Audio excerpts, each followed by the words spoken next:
to another day, and today I have Peterborough on to Derby. Derby. I'm going to keep saying it like that now because I know it annoys fast as fox. But no, it's a nice easy day, Peterborough on to Derby. So, nice and sweet, nice and easy. Tomorrow is going to be a bit of a weird one. You see, I got myself a week ahead, as I wanted to do, and then had a couple of days off where I couldn't make any content for various bits that were going on in my world. Didn't have the time to. And so I'm kind of back to square one. This is Tuesday, so this is going to be put up tonight for Wednesday. And tomorrow, Bert has... has a medical procedure. Nothing major, but I've got to be there because she won't be able to drive home afterwards. So I've got tomorrow off, and obviously with everything that's going on I won't be able to make anything, so I shall see what I can do in regards a bit of filler vlog material today, and that's most likely what will go up tomorrow. Yeah, for tomorrow's upload, sorry. So, yeah, it's going to be a bit different for a bit until I can put myself back ahead of the game again. Because that always seems to be the way with me. I get myself where I want to be, and then certain things occur, I have to change things about, and then wallop, straight back to square one again. Now, I did notice yesterday when I was in the 944 that camera, the movie K2, wasn't squealing anymore. There's no electrics in the 944, there's electrics in everything else. So I'm going to hazard a guess that's what's causing it. But whatever, I've kept my windows open so there should be some background noise hiding it. As a lot of you probably are aware, my LG G4 went wrong. It shut me down completely. And I ended up having to take a day off for that. Which again, I didn't make any material that day. That's a lie, I did. But I used the movie K2. And it was squealing so loudly on Saturday when I went to edit the footage, you couldn't hear me. It was just a constant squeal. I thought, oh god, the camera's going wrong, now what? Because it was in the middle of the room, it was away from absolutely every electronic device I own. So I don't know what went wrong there, but I got rid of the LG because it was knackered. I mean, the thing overheated and burnt itself out. It's dead as a dodo. And I wanted to get the LG G5 because I'm an LG person. I went into the O.T.R shop in Chelmsford and they had no LGs. Not the G5, not any of the other ones. None of them. They'd all sold out. I was in there for 3 hours waiting because it's a Saturday, everyone's out doing bits and bobs, but I was there for 3 hours. And in the end I went, look, at the end of the day, I don't care. I want something with a relatively decent camera. I need as much data as I can have on my contract because of what I do now, obviously the YouTube stuff. And I had 5 gig, and I always used to go to 7, 8, maybe 10, and it was like 20 quid for 2 extra gig, or it was costing me too much. This is a Samsung S7. Okay, I don't like Samsung. But it was the only one they had at the time that's contract allowed me to have 20 gig a month, and it was 5 quid more a month than I was paying on the LG. So I now have a Samsung S7. I can tell you, after having owned it for a couple of days now, the battery is cack. It is cack. You can literally, I can watch the screen and watch it go from 85 to 84, and if I wait another couple of minutes with the screen illuminated, it will just, it goes down, down, down, down, down, and that's without doing anything. That's just the screen illuminated, that's nothing else, and it's literally, you're losing a percentage every minute and a half ish. Not a big fan, but I needed a phone because my phone is how I work, it's how I get my shifts. It's if I break down, it's got, you know, everything that I do around my phone. And it's kind of one of the issues I have with technology, because ever since the mobile phone has exploded onto the scene, phone boxes have vanished. You just don't see them anymore. So it's not a case of, oh well, if you don't have your phone, how did we do it back in the day? I mean, we didn't have mobile phones back in the day, so if we had to break down, if we broke down, we had to go and walk. Yeah, there were phone boxes for you. There ain't for me. Okay, maybe in London. You go across, you know, up to Norwich. How many do you see on that route? None. But I needed a phone, so I have a Samsung S7.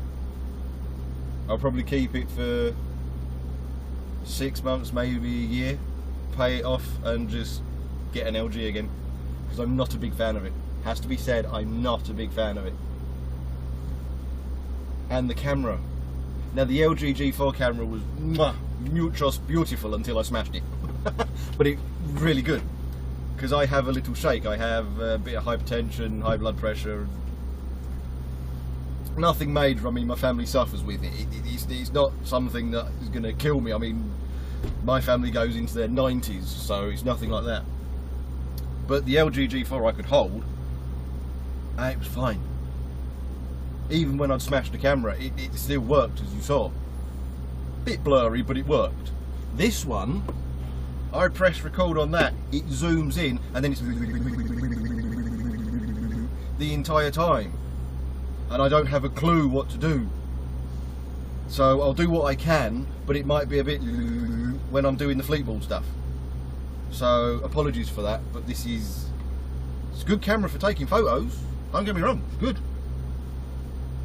But yeah, I'm at a Samsung now, so major disadvantage. I also took some photos yesterday for the 944 thing, because I had a lot of photos of 944. Only 2 of those photos rendered without crashing my Movavi 11. Every other photo did. I don't know why. So that's why it was cut differently to how I usually do things like that, because I usually have a like walk up and get in and all that kind of stuff, don't I? But now only 2 of the 7 photos I took rendered without completely crashing my editing software. I spent 4 hours trying to get the intro that I wanted, couldn't do it. So that's why it was the way it was. But anyway, I'm going to crack on. I shall see you a bit later on.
Well, made it to Peterborough, and there's a guy in front of me delivering frozen stuff.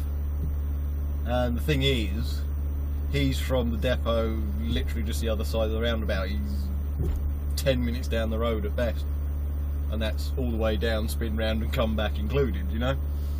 And well, actually, to be fair, he's about 3 minutes down the road. But this place goes on, or the warehouse staff, the back door guy, goes on his break at just gone between 2 and 2:15. Well, it's 2:43 now, so he probably won't be back till 3:15. So I'm just sitting here on POA. Another example of when you can use POA. Now, obviously, if you are not paid off your taco, or you are having to push it because you've got a lot to do, you could also sit here on break. Okie dokie. Fast as Fox did ask a question, and a couple of other people said roughly the same as him, and that is, if you're on dock being unloaded and you're sitting in your cab or you're in the canteen, whatever, you're not allowed to use POA. Yes, you are. You're not allowed to use brake in that situation. Yes, I know POA and brake are exactly the same, but you are allowed. The entire point POA was created was for that situation. For example, let's give you an example. You get somewhere and you're on 4.5 hours working time, okay? You've done 2 hours driving, so you don't need a break, but you're on 4.5 hours working time. You get in, you get your dock, you go on your dock, and you're not allowed back in the cab. You've got to stay in the waiting room or the canteen or wherever. Let's say it takes them 2 hours to unload you. A shift change halfway through. Does happen. Well, if you're not allowed to use POA, what's going to happen? You're going to get an infringement, aren't you? So when you're on dock and you are not doing any work, I cannot stress this enough, if you are not driving or working in any way, shape or form, leave it on POA. Unless, of course, you're taking a break, but you're not allowed. Virtually every company I've ever worked for has the same rules in place. Whether you adhere to them or not, it's up to you. But you are not allowed to take a break whilst on dock. Now, what was it? I've been 75. About 5 years ago, I was delivering to Sainsbury's in Hams Hall, and I'm going up towards Sainsbury's, and you've got Vosa vehicles. I think there was about 4 of them, three or 4 of them, whatever. But you got Vosa vehicles, and you got this whole line of trucks, all parked up. That's nothing unusual when you go to Hams Hall, especially in the evening. You get a lot of trucks parked up in that industrial estate having their night out. So there's nothing overly unusual about that. And Vosa's setting up camp there. They've got a whole target audience style thing that they can go and check on. Anyway, I got to the gatehouse and I got out. Now remember, this is about 5 years ago. I got to the gatehouse and I got out. I went in and I said, what's going on out there? You know, all the Vosa guys are about. And they went, oh yeah, Vosa turned up, and everybody who's leaving who isn't Sainsbury's is getting tugged. Because everybody had been having their break whilst on dock. And Vosa was stopping them. Having a look, and if their break corresponded with how long they'd been on site realistically for unloading and stuff like that, they were parking them up and making them take their break again. And that's how I found that rule out, and why Sainsbury's, Tesco's, Morrison's, Asda's, virtually everywhere that I've ever worked adhere to that rule, that if you're on dock you can be on POA but you cannot be on break, which is odd. The reason being is that you can show POA as break. So at the end of your day, yes, it will show up as an infringement when you download your card, but at the end of the day you can take a print out and you can go, that POA between such and such and such and such was taken as break. Now you could say I inadvertently put it on POA instead of brake, it was a silly mistake. Or I'm opting to take that POA as brake, it was the only way I could get my day done. You know, whatever. You are allowed to do that. So it blows your mind why you're not allowed to leave it on brake. Like, you're on dock. Your vehicle is being unloaded, but you're not being unloaded. Your vehicle is. Your vehicle is an inanimate object. It's got nothing to do with whether you're awake or not. You know, you're in the canteen having a coffee, bag of crisps, you know, chatting up the old bit of tasty stuff behind the counter. You know, you're not driving, you're not working. So it's bizarre, isn't it? It's bizarre. But that's the rules as they've been stated on virtually every site I've ever worked on. Now there's something else I'm going to cover. A couple of uploads ago was the chat about driver's hours. You know, the driver's hours chat. Please understand what was stated as the title, a driver's hours chat. Yeah, I got a lot of people, multi-drop guys mainly, come flying out the woodwork telling me how wrong I was about the 2:15 minutes. Well, we don't do more than 4.5 hours driving, and we never go over 9 hours, so we're allowed to take 2:15s. Yeah, because you're not clicking in to the driver's hours legislation. You're not going over 4.5 hours. You're not going over the 9 hours working time limit. So you're not actually clicking in to driver's hours legislation. If you are clicking into driver's hours legislation, then the 15-minute break, unless of course you stop somewhere to go take a crap or whatever, is kind of pointless. If you get caught short, fair enough. You stop to go to the toilet, maybe get a coffee on the way back, bung it on brake, so you got 15 there, so later on you only take 30, fine. But if you're clicking into the driver's hours legislation, why bother with the 15 at all? If you're multi-drop and you never go over 9 hours and you never go over 4.5 hours driving time, then you're in this weird kind of limbo where you're not activating the driver's hours legislation. So you're still under working time directive, as in you're no different to, say, a warehouse operative. So yes, you can have 2:15s in the 6 hour period to add up to the 30, so you can go to 9. Now a couple of people have turned round and said, well, I take 15, go to 9 and then take me half hour. Never had any issues. Well, virtually every trainer I've ever spoken to has turned around and said you can't do that. No, I don't split my brakes. I take 45. I make sure I've rounded it, unless of course I stop for a crap somewhere up the A1. You know what I mean? Then I might take a 15. But I never do the 15 and extend.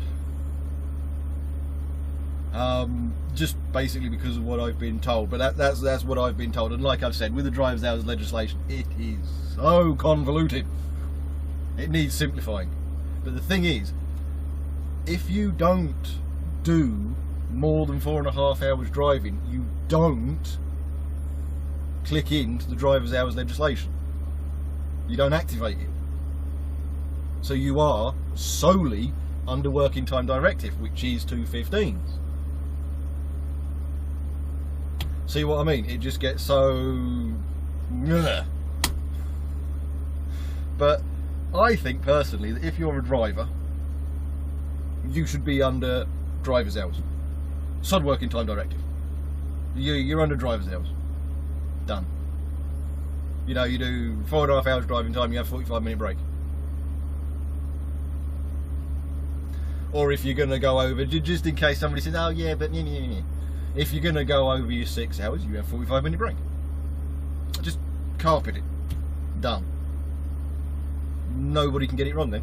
Nobody can go, well, I was told this, and I was told that, and I was told the other stuff. Why have I got so many infringements?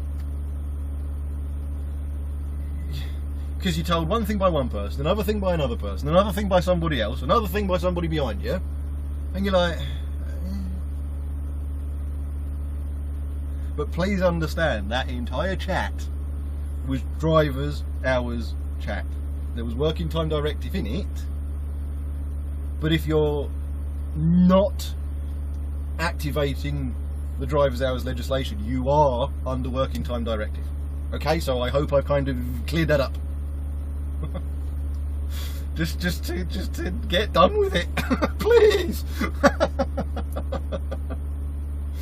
But it's just so, it's bizarre that it has to be so difficult when it really isn't.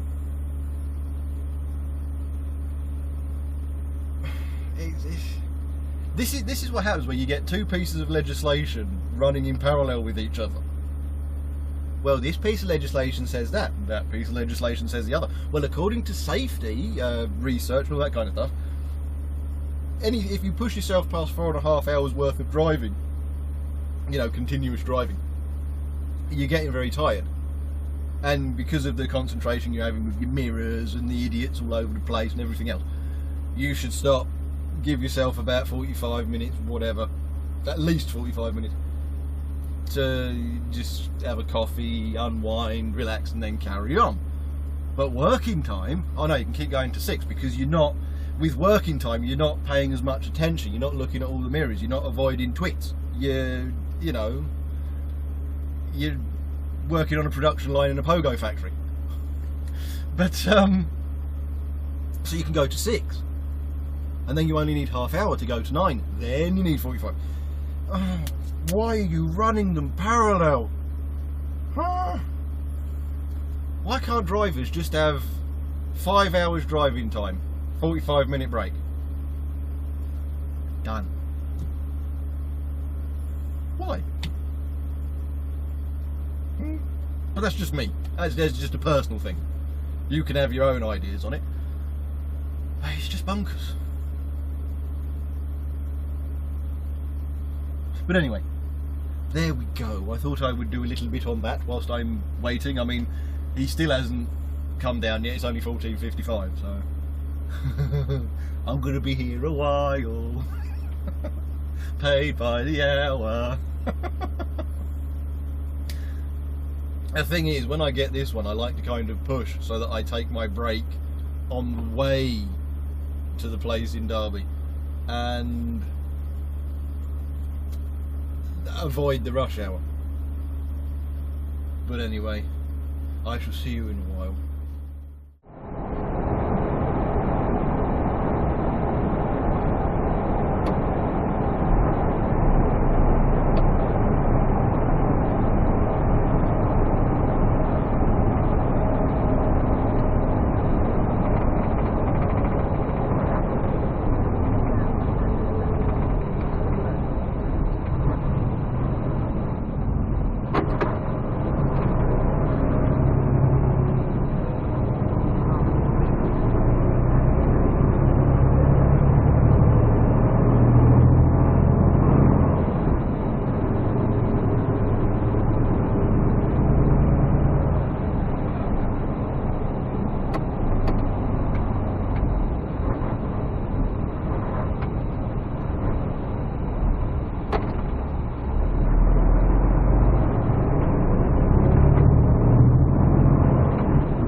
Right, well, that's the end of my day.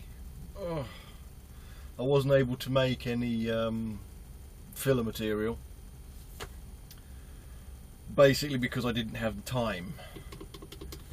So I've done what I can with today. Obviously I'm not allowed in the cab at the place in Derby, so I couldn't do anything there. And it was straight back. I did have an issue on the way back. Obviously my forward facing camera is dead now, so I wasn't recording on the way back anyway. And basically somebody decided to pull out on me at the last minute. And I was about 43 tonne because what I was bringing back from Derby is drink. Well, I hit my horn. I was a bit annoyed, as you can probably imagine. And then he decided, or she, could have been a she, didn't really see the driver that well, that I was personally insulting him. That it was all against him, or her, or it, the thing. And started playing silly buggers with me. You know, brake checking, all that kind of stuff. Which, when you're virtually fully freighted, is a horrible situation to be in. And the upshot of it is my evenly dropped significantly. I managed to get it back to 75%. The roll brake I managed to get to 98 and everything else is fine, but the evenly just got absolutely obliterated. Well, you kind of constantly will move, no stop. It just, yeah. So I'm a bit annoyed about that because I had quite a good score today, but oh well, never mind, such is life. But anyway, I suppose I should do my paperwork and go home. Obviously Bert's got the medical thing tomorrow, so I've got to go with her for that. If I get a chance to make some material I will do, but I don't know. I haven't got a clue. So the next time you see me might be Thursday, because obviously I don't have anything held back at the moment, which is really annoying. But I'm going to see if I can get you. I'm not used to the camera, the camcorder on my Samsung, so I've got to try and figure it out. So this one, when I go through the fleet board and everything, might be a little bit iffy, like I said earlier. But we shall see. Anyway, thanks for watching. Like, subscribe, share about, do whatever it is you usually do. I shall see you in the next one, which may be tomorrow. I don't know. Anyway, cheers guys. See you later.